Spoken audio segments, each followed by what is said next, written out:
Muy buenos días. Como siempre, el Evangelio trayéndonos palabra de vida.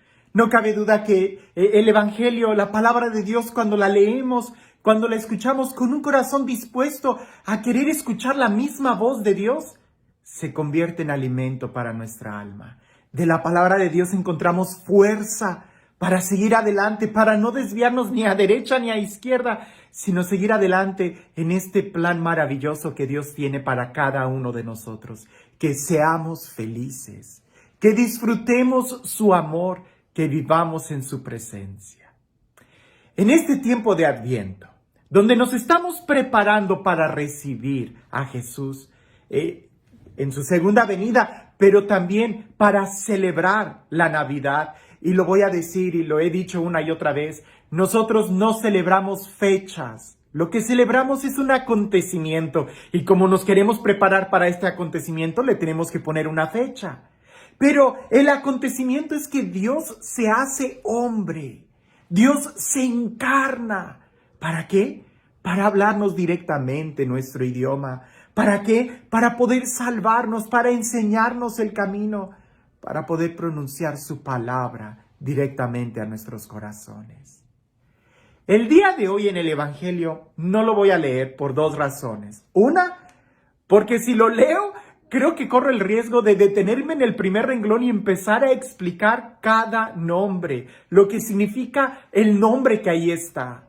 En el Evangelio el día de hoy es la genealogía de Jesús, es decir, nos va a describir quiénes son los que están en la línea de las generaciones de Jesús, sus antepasados. Y digo que me tardaría mucho y correría el peligro de detenerme, porque quizás si lo leemos rápido, lo vas a sentir que es un evangelio muy largo, o vas a sentir que no tiene sentido, que incluso son nombres tan raros que se dividen en generaciones y que puede ser, si no estás familiarizado con esos nombres, con la historia de la Biblia, puede ser que esos nombres no tengan mucho impacto para ti. Como cuando ves los nombres de tu propia historia, cuando empiezan a ver los álbumes de fotografías y te dicen, mira, este es tu tío, este es fulano de tal, él es el que vino. Tú dices, no, pues no lo conozco, se me hace aburrido. Pero cuando tú escuchas y conoces cada nombre de esa historia, se habla de un drama de la vida. Se habla de una historia de salvación donde hay todo. Hay personajes en esta línea que son y que fueron muy loables, personajes heroicos, santos. Pero también hay otros personajes que dejaron mucho que desear. Personajes que más bien parecía que iban arruinando la historia. Y fíjate bien, estamos hablando de la genealogía de Jesús. Estamos hablando de los antepasados de Jesús. Sabemos claramente que Jesús nunca cometió pecado. Incluso radicalmente, la carne que Jesús asume en su encarnación tampoco cometió pecado. Estamos hablando de la Inmaculada Concepción de María, porque era necesario que Jesús, sin cometer pecado, pudiera pagar por todos los pecadores. Era necesario que la carne que Jesús asumiera no tuviera pecado para que esta carne fuera la que soportara el castigo que a ti y a mí nos trae la paz. Pero eso no le quitó a Jesús el que la historia en la que Él se encarna había mucho pecado, había mucha traición, había mucha maldad, personajes muy buenos y personajes muy malos. Déjame lo digo en una caricatura. Si nosotros tuviéramos el álbum fotográfico de todos nuestros ancestros, es posible que tú quisieras quitar algunas fotografías o eliminar algunos nombres de decir, ay, ¿te acuerdas de este tío? ¿Te acuerdas de este momento? ¿Te acuerdas de que sucedió esto o aquello? Es muy posible que tú no quisieras recordar y que nadie supiera quiénes eran los que de tu historia, de tus familiares. Eso no sucede con Jesús. Incluso el evangelista los escribe. ¿Por qué? Porque es parte de la historia. Y podemos decir que lo que no se asume no se redime. Por eso es importante que en cierta manera tampoco nosotros eliminemos nada de nuestra historia, sino que podamos decir, es nuestra historia, es nuestra vida. es nuestra familia. Pero quiero llegar a otro punto más. Porque a veces nosotros malinterpretamos y pensamos que lo que hicieron nuestros familiares es nuestra culpa. Y no es así. O peor aún, que lo que hicieron nuestros padres o abuelos nos limita el día de hoy. Y tampoco eso es cierto. Es verdad que lo que hay en nuestra historia puede de una u otra manera tener influencia en nosotros. Eso sí es verdad. Por ejemplo, aquello que dicen, hijo de tigre, pintito. Aquello que dicen, de tal palo, tal astilla. O sea, es cierto. La familia y la forma en cómo vive tu familia puede influir en ti. Pero ojo, jamás te va a determinar. Son tus propias decisiones las que marcan el rumbo de tu vida. Y eso lo vemos claramente en la historia de Jesús, en la historia de Él, que es santo. A pesar de que en su historia, de sus ancestros, hay luces y sombras, esas sombras no fueron capaces de opacar la luz que Él iba a mostrar. A pesar de que en la historia de la vida de Jesús, de los ancestros de Jesús, hay muchas limitaciones, traiciones, hay maldad, hay pecado, eso jamás limitó a Jesús. Al contrario, pareciese que Jesús asume toda la historia para Él poder redimirla. ¿Cuántas veces no vienen conmigo personas y me dicen, Padre, es que cuando yo era niño, mi papá, mi mamá abusó de mí, me golpearon, no me mostraron amor, no me mostraron cariño, y ahora por eso yo soy de esta manera, todo hosco, guardo tanto rencor?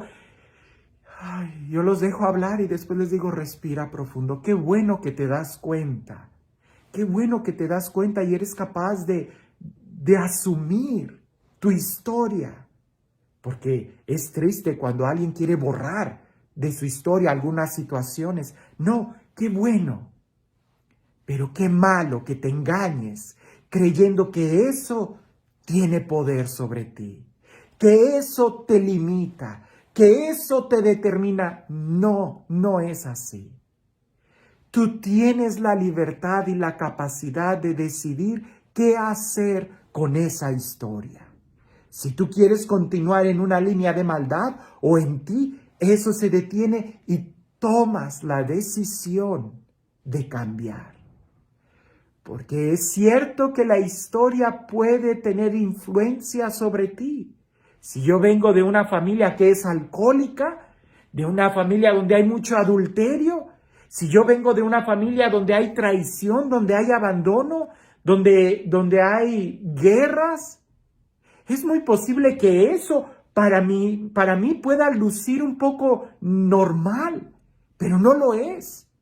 Yo soy al final del día el que decide si tomo o no tomo alcohol. Yo soy al final del día quien decide si yo voy a cometer adulterio o no. Yo soy al final del día si decido ser fiel o no. El ejemplo tan grande que tenemos es en la vida de Jesús. Sí, Él viene de María, que es santa, y José, que es santo, y pudiéramos decir que también Joaquín y Santa Ana, los abuelos de Jesús también eran santos. Sí, pero sigue para arriba. Vas a encontrar personajes en la vida de Jesús que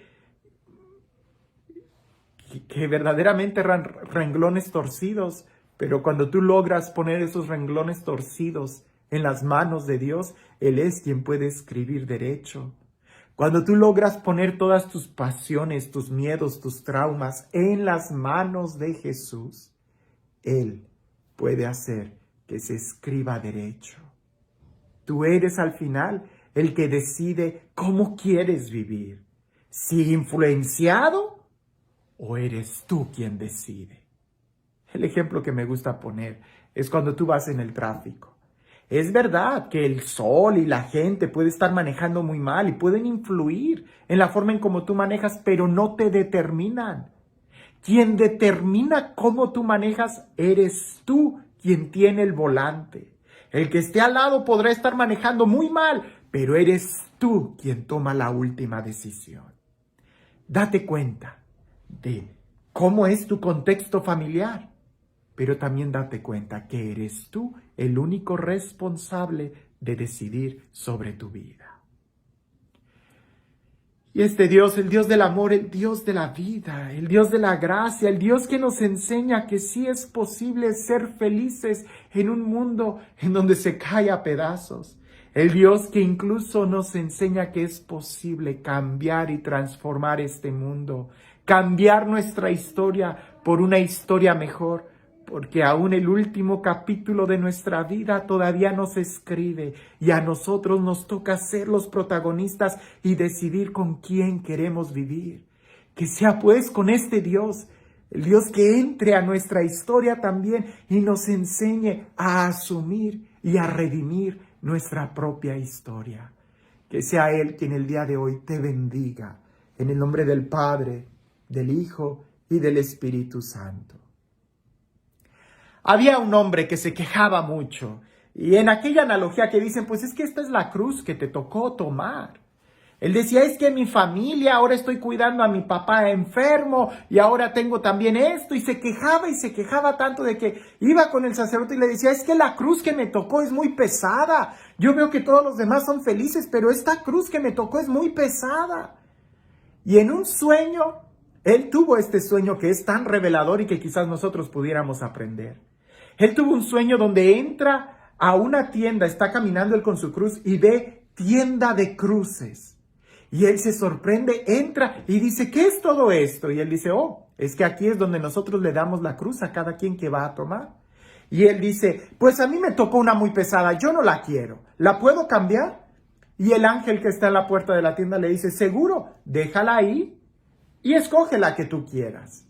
Y aquel hombre empieza a caminar y ve una cruz grande de cristal con diamantes, con detalles de perlas preciosas. Y dice, wow, esa cruz es preciosa. Y donde apenas se acerca y la quiere tomar, le corta las manos. Y empieza a sangrar y dice, no, esa cruz es muy filosa, no puedo tomarla, muy bella, pero lastima, ¿de quién es? Y el ángel le dice, esa es la cruz que le tocó al Papa. Y él dice, no, el Papa es santo, yo no.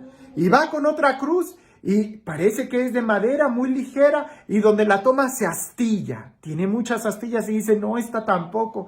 Y así va con cada cruz, una de bronce que termina siendo muy pesada. Otra que parece que es muy ligera, pareciese que fuera como algodón y dice, esta sí la cargo, pero cuando se moja se pone muy pesada. Y total, que al final agarra una cruz y dice, sí, yo creo que esta sí puedo cargarla. Entonces la voy a cambiar. Y se acerca al ángel y dice, me llevo esta.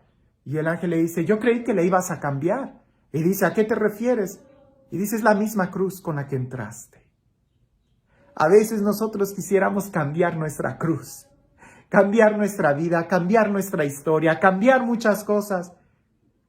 Pero parece que esa vida que tenemos y esa historia es la mejor para nosotros. Lo que tenemos que hacer es tomar las mejores decisiones y seguir adelante. Que tengas un excelente día.